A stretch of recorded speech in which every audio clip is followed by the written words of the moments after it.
दो इंजीनियर्स हैं, दोनों ने एक साथ कॉलेज पास आउट किया और दोनों के पास सेम बीटेक की डिग्री है विथ मैकेनिकल बैकग्राउंड।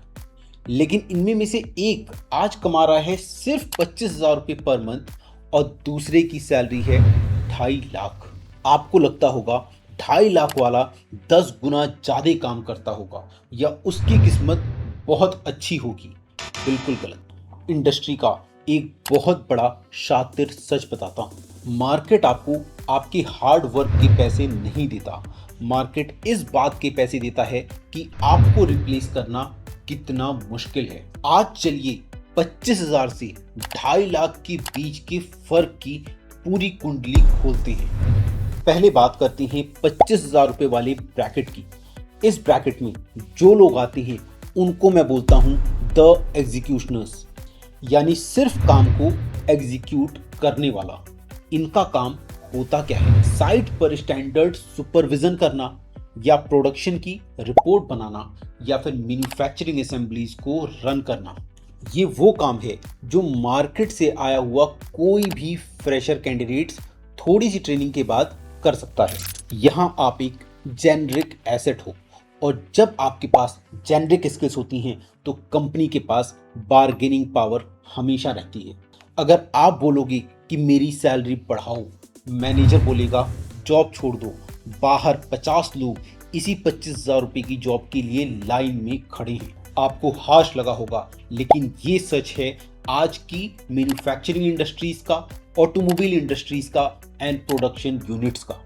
अगले 90 सेकंड में आपको वो क्लियर पाथ मिलेगा जो आपको इस जोन से निकाल के एलाइट लीग में खड़ा करेगा।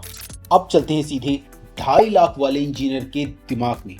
इनको मैं बोलता हूं द डिसीजन मेकर्स, यानी फैसला लेने वाले एक्सपर्ट्स। मान लो अगर कोई एरोस्पेस कंपोनेंट मैन्युफैक्चरिंग यूनिट है या फिर कोई massive natural gas pipeline project है और वहां पे एक गलत क्वालिटी असेसमेंट हो गया तो इसके कारण करोड़ों रुपए का नुकसान और हजारों जिंदगियां मुश्किल में आ सकती हैं। ऐसी जगह पे कंपनियों को ऐसा बंदा चाहिए होता है जिसके सिग्नेचर इंटरनेशनल मार्केट में लीगल वैल्यू रखते हों।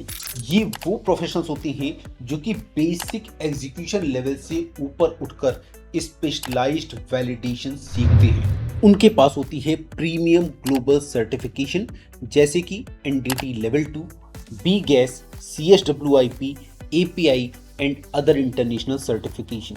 जब ये लोग किसी क्रिटिकल रिपेयर या फिर स्ट्रक्चरल डिजाइन की रिपोर्ट पर साइन करते हैं तो कंपनी इनको इनकी डिग्री के लिए नहीं बल्कि स्पेशलाइज्ड रेस्पॉन्सिबिलिटी के लिए और zero error decision making power के लिए इनको पर मंथ 2.5 लाख रुपए तक पे करती है। तो फिर 25,000 रुपए के लूप से निकलकर 2.5 लाख वाली कैटेगरी में जंप कैसे मारी जाए?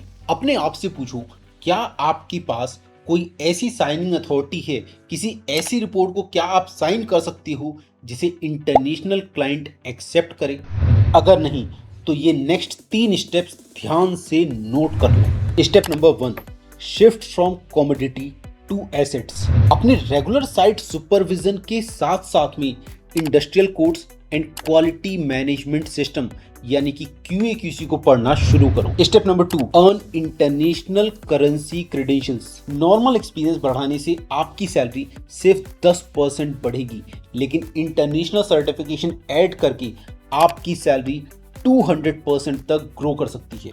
Focus on targets like NDT level 2, CSWIP, B gas and API certifications. Step number 3, target high stake industries. Local fabrication से निकलकर petrochemicals, marine, aerospace and power sector की तरफ नेविगेट करो। यहाँ पे कंप्लायंसेस टाइट होती हैं एंड इंस्पेक्शन के बजट्स बड़े होते हैं।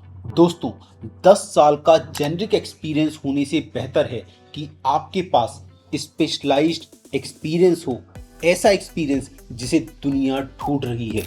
डिग्री दोनों की सेम थी, एक ने सिर्फ टाइम बिताया और दूसरे ने स्पेसिफिक वैल्यू बिल्ड की। चॉइस आपकी है कि आपको किस साइड खड़े होना है। मेरा आपसे एक सीधा सवाल, अभी आप अपने करियर के कौन से फेज में हो? क्या आप इस एग्जीक्यूशन वाले लूप में फंस चुके हो, और अगर हाँ तो आपको कौन सा स्पेशलाइज सर्टिफिकेशन सबसे ज्यादा सिक्योर लगता है, ये बात मुझे नीचे कमेंट सेक्शन में बताओ।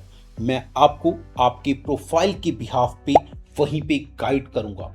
और दोस्तों, अगर आप चाहते हैं कि आप मेरे से लाइव बात करें, 1-on-1 इंटरेक्शन करें, तो आप मेरे से हर मंगलवार रात 9 बजे कनेक्ट हो सकते हैं, लाइव मेरे से बात कर सकते हैं। और बात करने के लिए इस वीडियो के डिस्क्रिप्शन में आपको लिंक मिल जाएगा, जाके अभी रजिस्टर करो। मिलते हैं अगले मंगलवार रात 9 बजे इन लाइव कन्वर्सेशन। खुद को अपग्रेड करो, अप स्किल करो और आगे बढ़ते रहो।